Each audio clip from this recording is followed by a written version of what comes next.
Right. Well, hello. I'm just going to share my screen. Okay, right. Awesome. All ready to go. Well, kia ora koutou and pōmārie. Hello, welcome and good evening. My name is Beth and I'm coming to you from Aotearoa, New Zealand, where it's currently 8:30 p.m, hence the good evening. And so as I'm coming to you from a box in the corner of your screen, I thought I'd take a little moment to tell you a bit about me. So I was born in London and I spent the first 10 years of my life living in the UK before my family moved to New Zealand. My dad is a New Zealander. I've now lived here for the majority of my life, and I feel super lucky that I get to call Aotearoa my home. I live in Wellington, which is the beautiful picture on the screen, and that's where I'm coming to you from today. So as a child of the 90s, my design career, of course, began with a deep love of Microsoft Paint.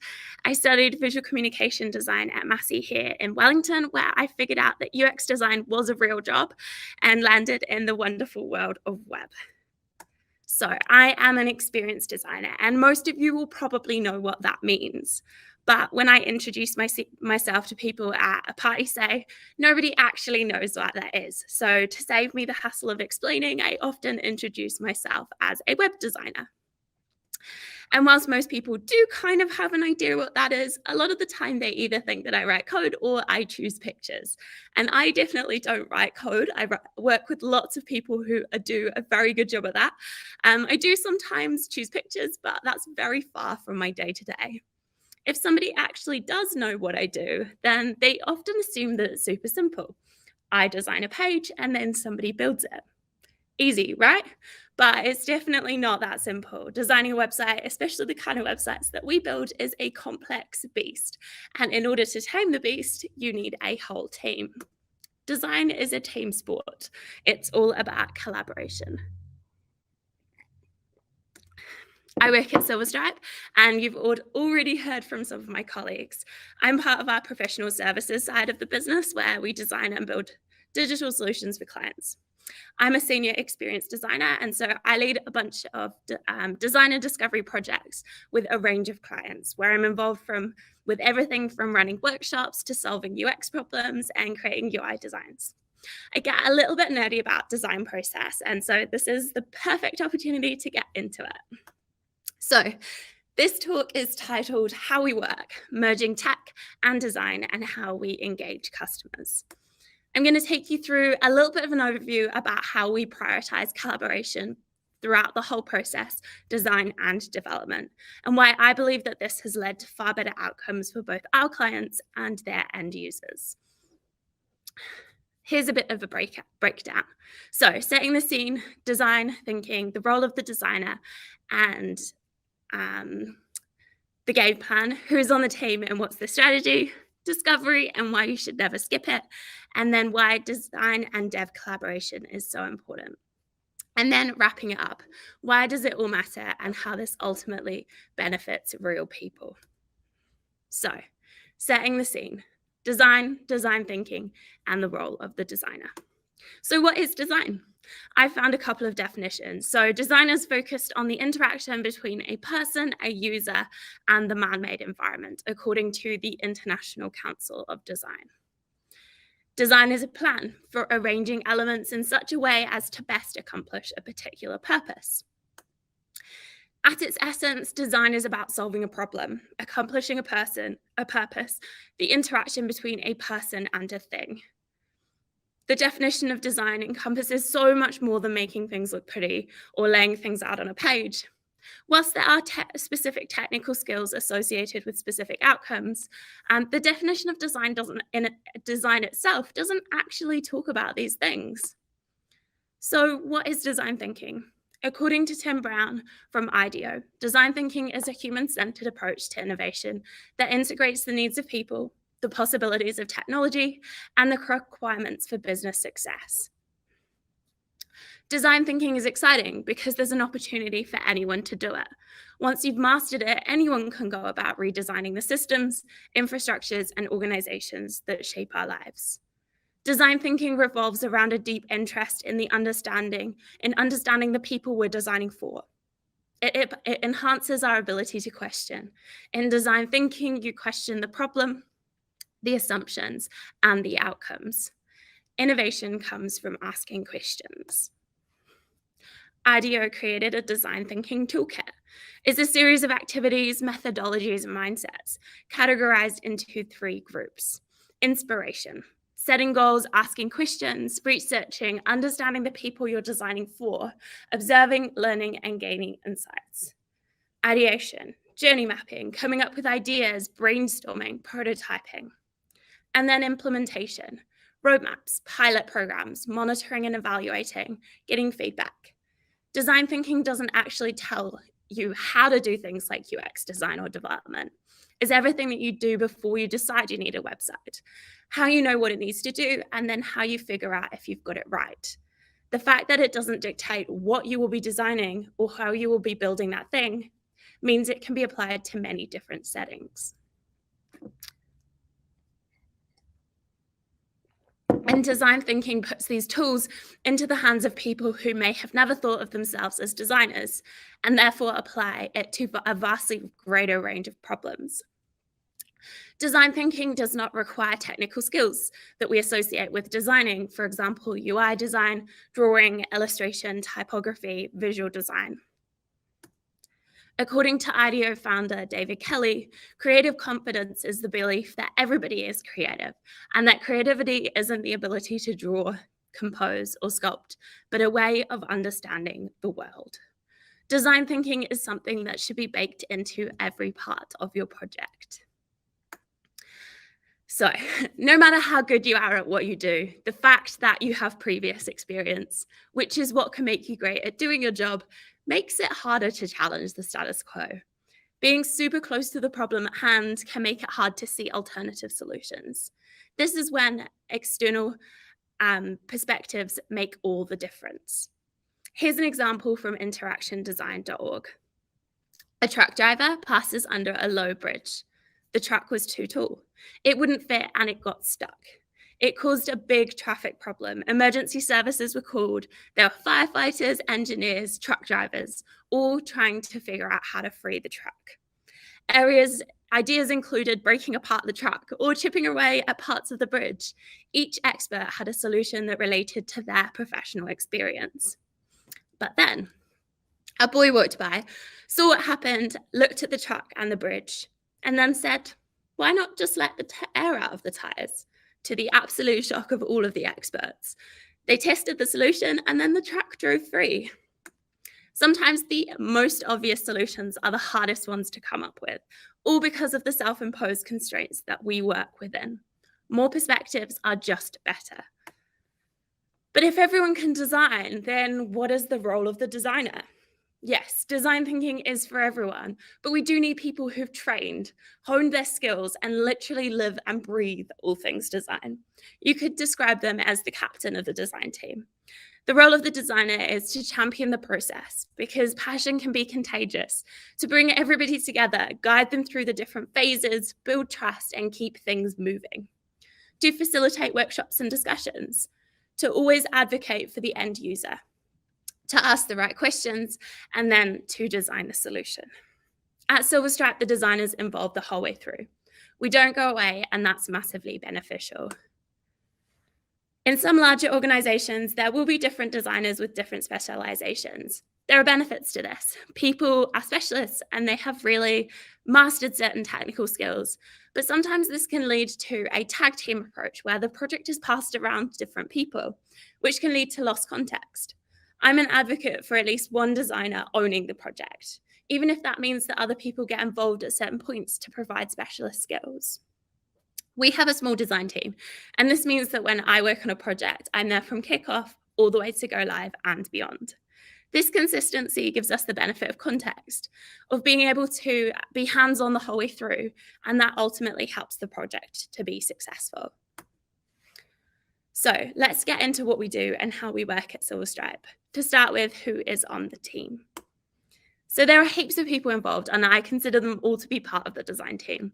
This includes people from within Silverstripe, developers, testers, delivery leads, account directors, and designers. And your clients, the product owner, business analysts, marketing and comms people, content authors, and internal designers and developers. Plus any specialists that might be brought in, researchers, accessibility experts, the list goes on. And finally, your end users. It's a pretty big team. So what's the process? Well, in its most basic form, the process is discovery, design, development. But that is a massive simplification. It could be like this, or like this. So it's totally not linear. We all know there's so much more. So let's get into it. As I've said, collaboration is key. And discovery brings people together. Many agencies describe discovery as the most important part of the process.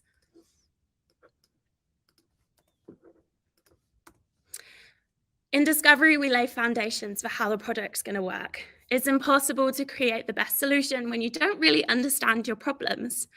Discovery is important regardless of where you're starting, whether that's right at the beginning or you're jumping in partway through. The purpose is to get everybody on the same page, set goals, and center the whole project on your users and your business requirements. Discovery also helps to reduce risks by defining the scope further, uncovering unknowns and potential curveballs before you even begin design and development. Discovery in its essence is all about collaboration, context sharing, and design thinking. Discovery is as much about getting a crash course in your client's business, organization, or industry as it is in gathering new insights. In my opinion, that's one of the most interesting parts of agency-style work, getting to learn a whole new industry in every project. I've worked on projects from banking to agricultural education to earthquake preparedness and social services. It is always different. Another important part is hearing what's happened so far in the words of your product owner. This can uncover a whole lot more information than any document can, no matter how well written it is. So, who should be involved? A key part of discovery is content sharing. So, having people in the room who will be working on the project helps with building a shared understanding. Hearing information firsthand, for example, an overview of what's happened so far, or a description of a user group directly from the client, gives additional nuances that are super difficult to relay later on. And we all bring different perspectives. So, depending on our area of specialization, we interpret things differently and gain different insights from the same piece of information. This means that it's key to have representation from design, delivery, and development in the discovery phase. We all hear the same words, but the meaning can be different. But don't overdo it. Too many people can make it difficult to get anywhere. Choose people who are able to be the representative for their area. One way to think about it is that each representative is the translator. A technical person will find it way easier than someone from marketing to relay the most relevant and valuable information back to the dev team. And it also means that you don't need your whole dev team sitting in on discovery. Discovery can feel uncomfortable for people who are not familiar with it. You start the project, but you don't know what the specific output is going to be at the other end. As designers, it's our job to get comfortable with the unknown. It's our job to take people through the process, build confidence in what we're doing. If you're working with a client who's entirely new to all this, it's going to be particularly challenging. Everyone's going to have different perspectives, ways of thinking, and familiarity with the design process. This means that it's a challenge to try and bring everyone along because people need different things. An example of this, which I have borrowed from a lunch and learn given by Jackson, who you heard from yesterday, is the cook versus the baker analogy. It's not exactly scientific, but it just makes sense. It's based on the idea that people either lean towards cooking or baking. Bakers feel more comfortable with clear instructions, measurements, the safety of knowing what comes next. Cooks thrive off a more experimental process, improvising when you don't have the right ingredients, tasting and adapting, all with the goal of creating something delicious, but maybe not quite knowing what that thing will be. When you're trying to bring different groups of people along with you, the cooks will need one thing and the bakers another. One of my approaches to catering to both these groups is to have defined goals and also to create a roadmap. Cooks will naturally feel more comfortable with design methodologies. There aren't clear steps and it's experimental. It's the bakers who might need a little bit more support. So, one way to build confidence at the beginning is to create a roadmap of the discovery process. A great place to start is with design thinking methodology or Lean UX. Sometimes people, especially designers, can feel that the process is a little too fixed. And maybe if you're not working with clients, then you don't even need to start with a defined process. You can figure it out a lot as you go along. But we've got a whole team in tow, including clients, and a roadmap can create certainty for people and can give some milestones to work towards. But this roadmap has a caveat. It's very much not fixed, and there will likely be multiple iterations. If you have two people on the same team who are both fighting over the ball, it's just not going to work. The same goes for a web project. Discovery is also the time to lay the foundations for a great working relationship with both your team and with the client. Typically, there's less people involved at this point, so it is more simple. There's no quick fix to this part either. It's all about getting to know each other, the roles and expertise each person brings, and taking notice of how everyone responds to the activities in the first workshop. Some people might get stuck straight in, whilst others might take a while to warm up to the process. Building a relationship is so much easier in person, and I would highly recommend trying to have at least one meeting in a physical room before you jump online. That being said, the project I'm currently working on, which started in April, is with a whole team who I have never met before, and we've managed to do this 100% remote.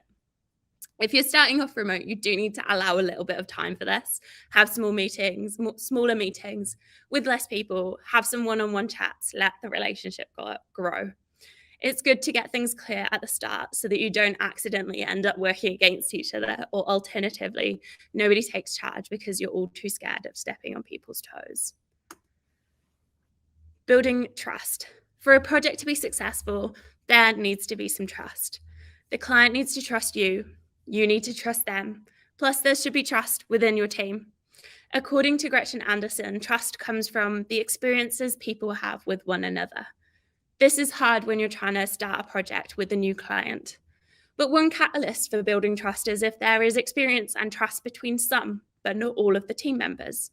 Trust building is another reason why you should spend time establishing a relationship before you delve into design and build, because it takes time to gain. When there's an environment of open communication, you've built trust and everybody feels like they're part of the same team. Collaboration comes more easily. So I want to come back to this quote about design thinking. Design thinking at its essence is about asking questions. Understanding the value in having feedback from external perspectives is key. So in the discovery process, it's a good time to introduce everybody to this kind of thinking. And part of that is creating a culture of asking why. So if a client wants a feature, ask why. If a designer has created something and you don't understand it, ask why. If a developer has said something's not possible or not a good idea, ask why. And if a user doesn't like a feature and is asking for something else, ask why. Asking why starts a conversation. It's curious in its nature and it sets you up for creating a better solution. There is massive power in asking questions. Try to avoid feedback like, I'm not sure, or I don't like it, and reframe it as, why was this decision made? You definitely can't predict everything. In fact, the only thing that you can predict is change, and that's a good thing. But it always pays to build trust first. So even the bakers who are feeling super uncomfortable with changing parameters feel more comfortable in what's going on. As the designer, you become the consistency in the chaos. Even if the process looks like this, the designer is still there. Let's add in design and development. You've done all the discovery. You've got a list of features and the outcomes they need to achieve. Now you've just got to design them, then hand it over to the devs to build, right? Nah, not that simple. Let's start with the designs themselves. Designs entirely focused on the front end with no regard to how it's built or how the content's going to get there are just not going to work. Putting visual design ahead of functionality is a bit of a disaster waiting to happen. And designing large-scale websites in Silverstripe is so different to designing small websites. We work with templates and blocks. You do not design every page. You do not even look at or touch every page because it is impossible. A client I'm working with at the moment did an audit of their current website and they have over 100,000 pages. There is no chance I'm going to be redesigning every single one. This makes it even more important to understand the technical constraints of what you're designing for and how it fits into a larger system. We're trying to design experiences that are smart and easy to use, not mock-ups that look good on the eyes. But visual design is still super important. It has the biggest impact on a user's first impression of a website. And if it's not right, your website's going to look and feel clunky, even if the UX is on point. It's a balancing act. But the key principle is that visual design should come after the functionality has been figured out.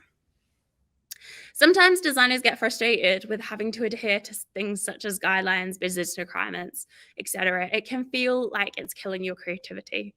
And it can be tempting to dream up the ideal solution without taking into account the environment that the solution lives within. But that's all part of the challenge. And taking time and discovery to really unpack and understand all of the moving parts will lead to better outcomes.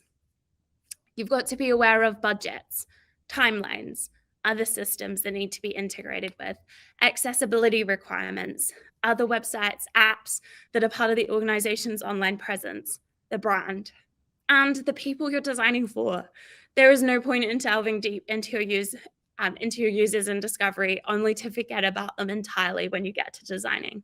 Yes, a cool animation as you scroll might look fancy, but if a large chunk of your users are over 60, that's just going to make things more difficult. But I think designing within constraints leads to more creativity, and creativity leads to aesthetically pleasing websites that are just all round better. You can have a beautiful functional design, but everything can go wrong if there's no collaboration between designers and developers. This might sound counterintuitive, but avoid a clean handover. So much context is lost, and you can often not rely on the PO to be able to relay the intricacies of what a feature needs. Have a messy handover that involves discussion, lots of but whys, and be open to things changing. Because design is never done. When you present a design to the dev team, even if you've had technical perspective along the way, they might have a new and better idea for the implementation of the feature, which may lead to some updates to the front end, and that is a good thing. When development begins, there will still be decisions to be made, a forgotten hover state, UX advice on how to lay out some fields in the CMS, that super niche breakpoint where everything just starts to look a bit funky. Plus, we also have a dedicated step in our development process called design review, which is essentially peer review for the visual aspect of the front-end implementation. And all of this is why having a separate vendor that just sends over the designs and disappears is really hard work. Sometimes multiple vendors can make it hard. This is especially the case if one agency is designing and another one's developing. When there's many different vendors and nobody's kind of overseeing the whole process.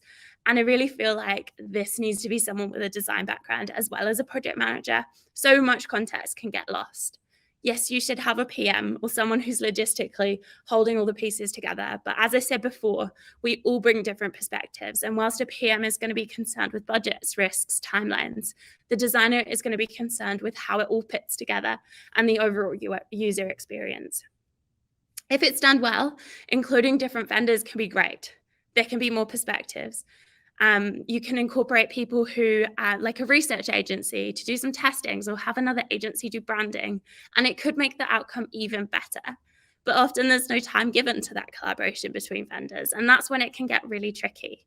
You got to act like you're all part of the same team. And if that happens, it'll go a lot smoother. So your process is not going to be predictable, and that is a good thing. But when you're constantly tag teaming to keep things from grinding to a halt, you have to have a clearly defined linear process. When there's no consistency, you lose context, and context is your ability to pivot, to change focus, to reevaluate. Lean UX is built on the think, make, test approach. If you don't know what happened in the think phase, things are going to get very tricky when you're trying to test. Or if you're asking why and nobody knows the answer. Design and development collaboration is key, but what if you're finding it hard?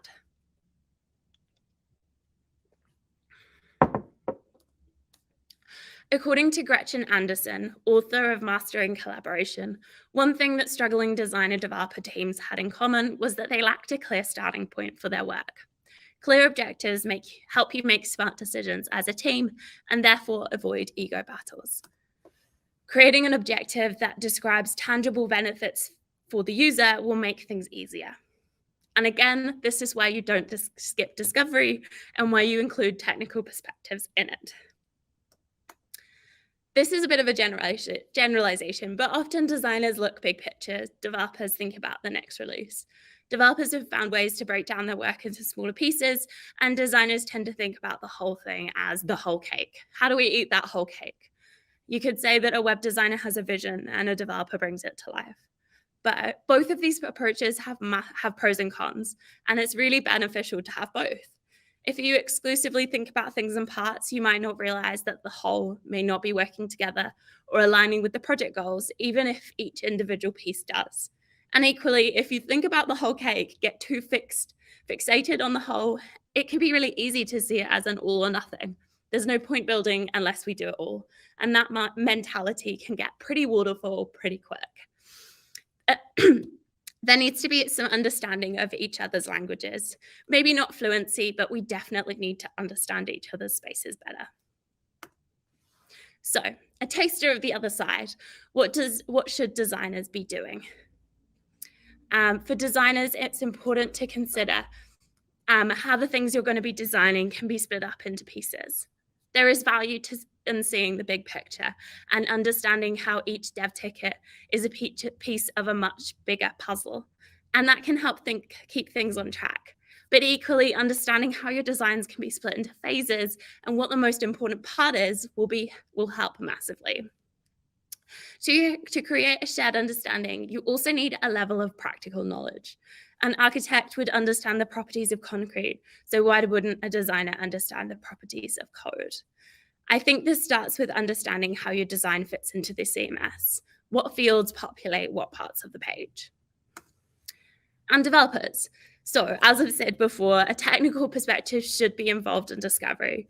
Then both the designer and that technical person should be sharing what happened. Consider how the specific story you're working on fits into the bigger picture. And also, it really helps to understand a few basic design principles.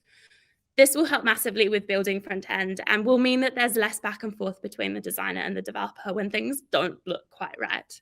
It will also mean that you understand why it doesn't look quite right. And it means when designers miss things, we are only human. Developers will notice, and then I will get Slack messages saying, "Did you really mean to do that?" Create space for creative collaboration. Create space to explore creative solutions together. The output from the shared mind is more productive than the sum of the individual contributions. When you don't have space to explore solutions, you get stuck with the same old thing, whether it works or not. One of my favorite parts of my job is when we have a particularly chunky problem, one that has the weight to allow for some whiteboard time. There was a project I worked on last year in which there was a tool that a user would answer a series of questions about their home and their location. Then they'd get displayed a series of results that would indicate how at risk they were for various natural disasters. Then they would also get relevant tips for how to reduce the risk of damage for their home. It sounds pretty complicated, and it was. So myself and our solutions director spent a considerable chunk of time whiteboarding the solution, bringing together the user needs, the data constraints, creating an architecture of a possible solution, which is actually what you see on the board on the slide here. This would have been so much less effective had we been working independently. Agile and Lean Ux go hand in hand. It's all about testing often so you don't get stuck with something that's been finished, only to find that it doesn't actually meet the client's business requirements or work for the end user. With web projects, if you're not careful, you can work in an agile way, make test release. But if the end user doesn't actually get to experience it right until the end, there may be things that could have been tweaked. And at that point, you're out of budget. We're working to shift this mindset from see you later after release to continuous improvement. Because if you walk away after go live, you're essentially turning an agile project into a waterfall project that had a bit of agile in the middle. And we definitely don't want that. Some things you could do are release an MVP, even if you have budget for more. After go live, you'll get real life user feedback, which can influence the rest of the project. You could plan for fast follows before go live. What features are important but can happen in the couple of months after go live? But then also be prepared for those features to change once you've got user feedback. Then moving into a continuous improvement phase, where you keep working on small incremental changes. The volume is obviously dictated by budget, but the approach means that when you learn about an opportunity that would massively improve the user experience of your site, you can make it happen. So why does this all matter? To wrap it up, let's come back to the talk title, how we work, merging tech and design, and how we engage customers. So how do we work? We collaborate.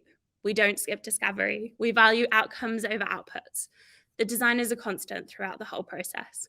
Our process is very much not fixed, and it's complicated and iterative. We focus on building solid client relationships with shared language and trust, and we definitely are not afraid to ask why. And how do we merge tech and design? Design thinking's weaved through the whole process, discovery, design, and development. We include technical perspectives early on to create shared understanding of the why. Design focuses on functionality and aesthetics. We create space for creative collaboration, and then design to dev handovers are far from chucking it over the fence and hoping for the best. And what does this mean for our customers?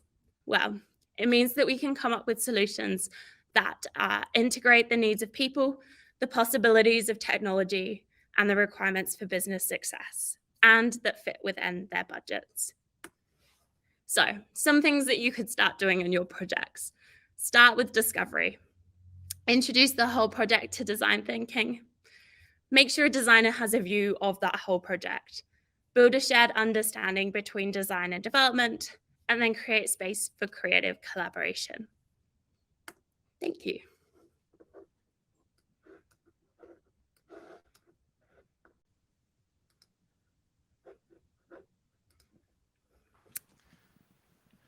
Thank you, Beth.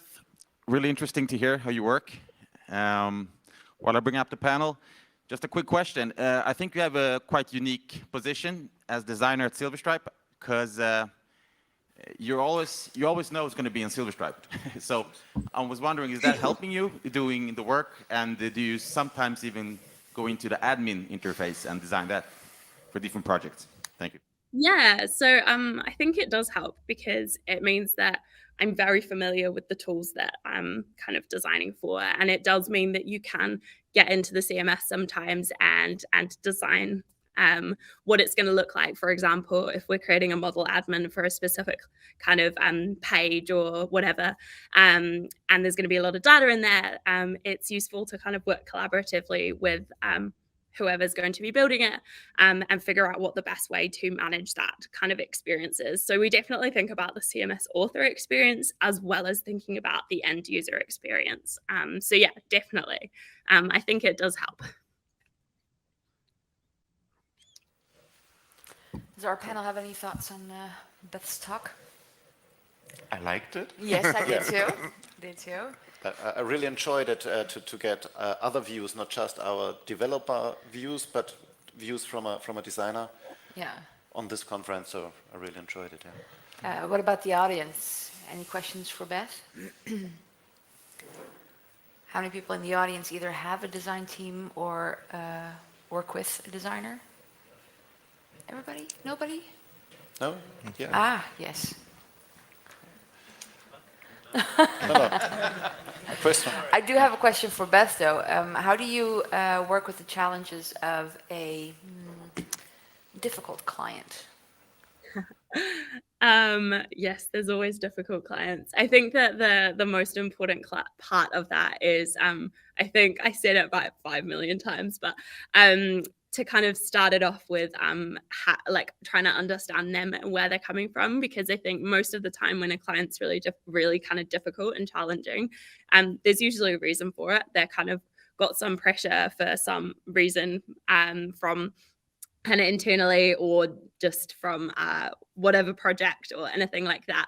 And so if you can kind of figure out why they're being so difficult, usually it can help kind of coming together into sort of a shared space that hopefully helps. Sometimes clients are just difficult for the sake of being difficult, but usually in that case, there's only one person that's being really difficult and there are other people to kind of dilute that perspective. So I think it is sometimes a little bit of an art to figuring out who to talk to and how to kind of manage all of those different relationships. So yeah, I think a massive part of designing designing kind of websites for larger organizations is that kind of client relationship side of things. Yeah, which is definitely a big piece of the puzzle. Art, not a science. Maybe building on that, you talked about user feedback after you go live with the project to incrementally make it better. If you have a project like we do, where you don't have a client, but you just have a huge user base, how do you separate noise from relevant feedback? I mean, you always have like 1 to 10% of your users that are really loud, screaming for a feature that just they need. So how do you decide what's important and what's not? Yeah, I think that's a really good question. And I think it is about kind of trying to unpack why they're asking for what they're asking for, and what the problem is that they're facing with the current experience. Because as you say, sometimes people will scream really loud for not really any valid reason, because they like screaming. And those are probably the same people that make really difficult clients. But yeah, I think it is kind of unpacking why those people are saying those things and kind of looking at it as a kind of overall theme of the types of messages that you're getting from that whole group, and whether those perspectives are super off to the side and completely separate, in which case, you know, it's an outlier and you can probably let it go and hopefully they won't make too much noise. But yeah, if it's kind of something that's actually related to something other people are saying much more quietly, then it's probably something worth unpacking a bit more. But equally, I think that taking like a single comment or something like that on kind of face value can be almost like detrimental in some ways. Like you can take it as an idea to then go and explore further, and then to validate, and then to be like, this was a bad idea, we're not going to do it. But yeah, if you just build all the things that people shout about, then it's probably going to be a lot of effort and maybe not much reward. Thank you. Yeah. Okay. Moimer just talked before you, and he discussed a bit about the culturalization. But there is similar thinking in design, I'm guessing. I mean, what would you say are the biggest like cultural differences in designing, say, for Europe or UK and New Zealand, if you have that type of insight? Thank you. Yeah, I personally have only designed for New Zealand sites, but I think New Zealand gives kind of a like has a valid perspective for this as well, because obviously because we have lots of different cultures that live within New Zealand. It's kind of a big melting pot of different cultures, and also when we're designing in New Zealand, something that not all countries have is that we have both Māori, who are the indigenous people of New Zealand, and also the kind of the languages and the culture that have been brought over by kind of settlers as well. So those are the kind of two balancing pieces of the puzzle to be figuring out and to be able to kind of include. And so on a lot of projects, and this is getting better kind of iteratively, like over time, there's a lot of kind of focus on trying to include more kind of culturally diverse perspectives, and really like co-designing and including bilingual titles. And yeah, if you go on kind of New Zealand government websites and things like that, there's a lot of it's a different thing, because it's not necessarily translating a whole site from English to Te Reo Māori. It's about kind of incorporation and including both of those languages and those cultures in what is the whole New Zealand culture. So it is a different thing to what I can imagine making, serving many different audiences in different countries for the same website is. So yeah, super interesting kind of space to be designing. Thank you. We got a question in the audience. Thomas.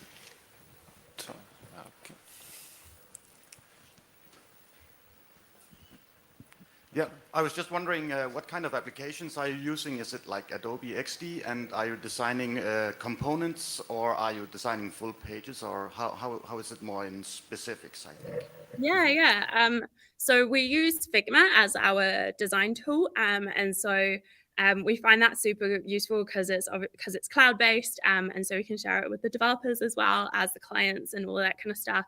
And they also have like a whiteboarding tool, so I run all my discovery workshops in the whiteboard tool side of Figma as well.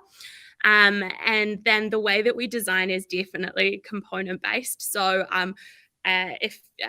so sometimes there'll be a template that's very heavily templated for some reason, especially if it's a listing page or something like that. And in that context, I would design kind of as a whole, but there would obviously be repeated components within that. And then most of the time we're designing based on content blocks. So that is the primary foundation of how we design all of the sites that we build. And that's mostly because we do actually it's how I would design any site, even if it was small, but because we do a lot of really, really big websites. And so the challenge is to have kind of a minimum number of templates, and then to have lots of different blocks that can be configured and used in different ways. And I think the challenge is, one of the challenges that I've faced is to getting a bit carried away and making it too configurable, and then the CMS author can't handle it and it's too much, and then they don't use all of it. So yeah, definitely very component based. And it means that some of the kind of largest projects that I've worked on kind of have about 5-6 templates and 600 pages on their website, and not every page, all the pages look different. So yeah. We made the experience that it helps if you have designers that have a little bit of a developer background to understand what's possible, but not be limited by like already saying I can't do this, but to understand when they hand it over to the developer that how he or she's gonna actually turn this into functioning stuff. Is that something you look for in choosing designers for your team? So I don't have any technical background myself. So I think no, it's not a requirement, but I think that it is valuable and really important to be able to kind of see things in that way. So I think that to be able to go and seek out that type of perspective from our development teams, and to try and kind of understand the constraints, but as you say, without kind of trying to think 5 steps ahead about how it's going to be built. But yeah, I think it's like kind of gathering that insight and that understanding. And that's why I think it is really valuable kind of having so much Silverstripe experience, because I've worked at Silverstripe for 3 years now. And so I feel like I know so much about what is possible and what's kind of possible within certain budget constraints and all of that kind of stuff. And some blocks and templates, I'll be like, oh, that's like just, your standard thing. And then other ones I know how to kind of identify what's bespoke and will need a lot of kind of discovery. And I know when to bring in technical expertise without actually having that technical expertise at all. So I think it's super valuable, but it's something that can definitely be learned. And I think just having an interest in kind of how it all kind of works. And what I've actually found is that I'm kind of not understanding. I do not claim to understand how data works at all. But that's the bit that I found the most interesting and the most kind of valuable in terms of understanding like that influencing my design, because you look at designing templates and you're kind of thinking about how the different parts of that are going to be populated by different CMS fields. Or I'm working on a project now that we're going to be there's going to be an integration that has a lot of data that will then be populated onto the page. So then thinking about what formats that data comes in and whether we need to reformat it or whether we can bring it in as is, and kind of balancing out those kind of constraints. So I personally find that super interesting. So I think that's helpful.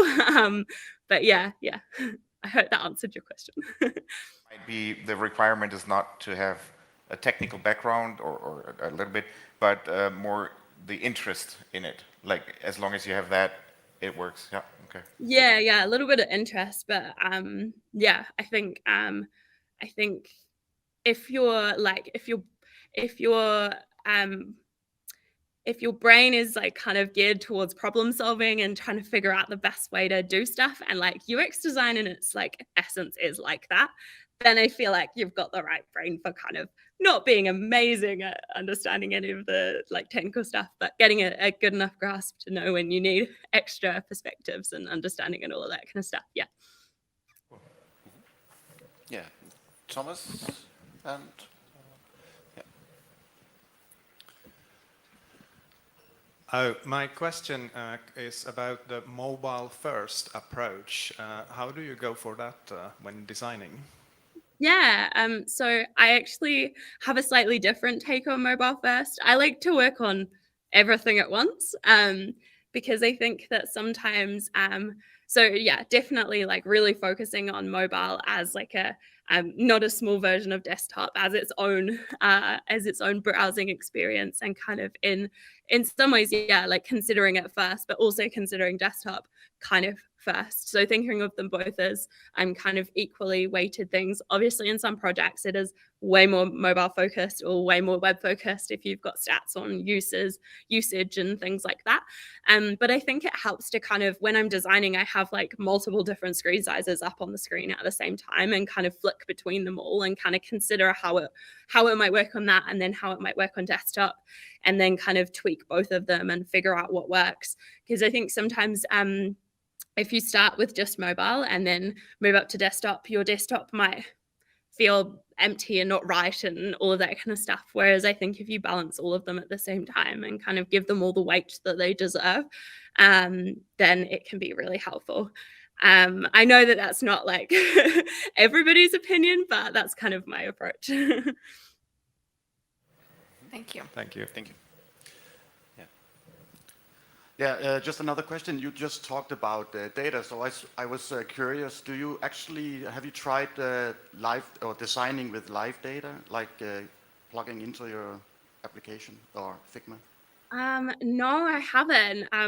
It's just not, come up in a client project, but that sounds so interesting. I would definitely like to. I've also found it interesting, but never really gotten around to it. So I was just thinking if Yeah. you had, it would be nice to hear about it. But okay, thank you. Yeah, no, me too. Okay. Hello, thank you so much for the talk. I was wondering if you have any views on Silverstripe admin design. Yeah, so I think that something I found which is quite interesting. So I think that the Silverstripe admin design is like set up and it's got a really good system that can be extended, and every time our developers create new pages and design new, implement new blocks and all of that kind of stuff, it feels like it's an easy thing to kind of learn and then to repeat, which is awesome, because I think that consistency in an admin space is super key and super, super important. I have found, because sometimes we inherit websites that have been configured by other agencies and things like that, that it can get really messy and really difficult if you kind of go quite far from the sort of, I suppose, best practice of how to configure a Silverstripe admin, like CMS admin space, and it can get really not great. So I think that my opinion and my perspective on it is that if you kind of follow that best practice, that it can create an experience that works really well and that feels very kind of seamless and all of that kind of stuff. But yeah, so I think that's my opinion on that one. We have a question here from Elliot in regards to handing it off to the development team. Do you have any specific design handoff tools that you use, or any pitfalls to avoid when you do a design development handoff? So the way that we do it is, so I use Figma as my design tool. And so that means that the developers get access to just like everything, and they can inspect it and they can do all of that kind of stuff, which is awesome. So that's the base. So, hopefully all of the kind of visual aspects of it are pretty easy to capture. Depending on how complicated it is, I might do more breakpoints or less breakpoints, stuff like that. And then kind of having a really good starting point in terms of a style guide makes everything so much easier, because then you can spend a lot of time kind of like and making sure you've got details right that can then be extended across all of the site. And so, yeah, makes things a lot more consistent. We also do, like I am involved in helping kind of figure out JIRA tickets and writing requirements and doing all that kind of side of things as well. And like I come to refinements. And so I think a lot of the kind of really important part of it to figure out how it's going to be like working and built kind of, and how the CMS experience is going to work is part of that kind of conversation and all of that side of things, because you don't really get that from a design because you can just see the front end. And so sometimes that's where things are kind of missed if you don't have kind of notes or conversation or fill in all of those blanks of what needs to be included.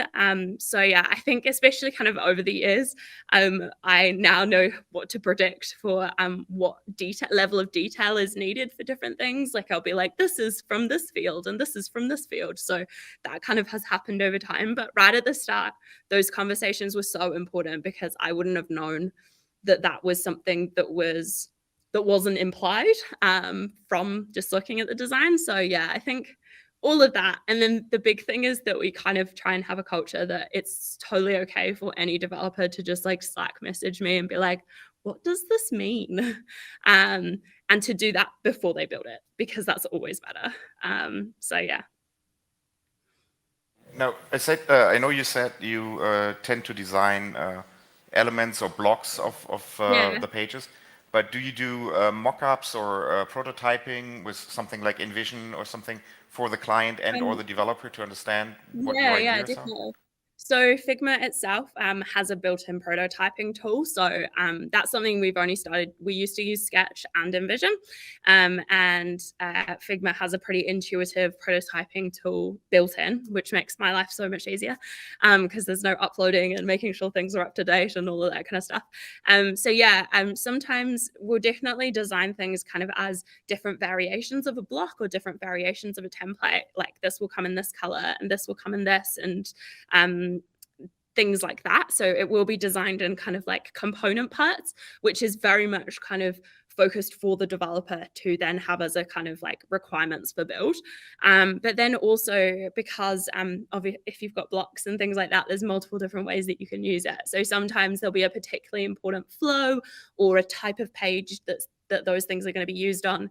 And then I'll kind of put it all together and mock up a whole page or mock up a flow or mock up the interaction or something like that. So it's a combination of both because, you know, depending on the project, you might have loads and loads and loads and loads, and there's not scope for every single possible flow, but you'll do some of the key ones to make sure that that all fits together and all of that kind of stuff. So yeah.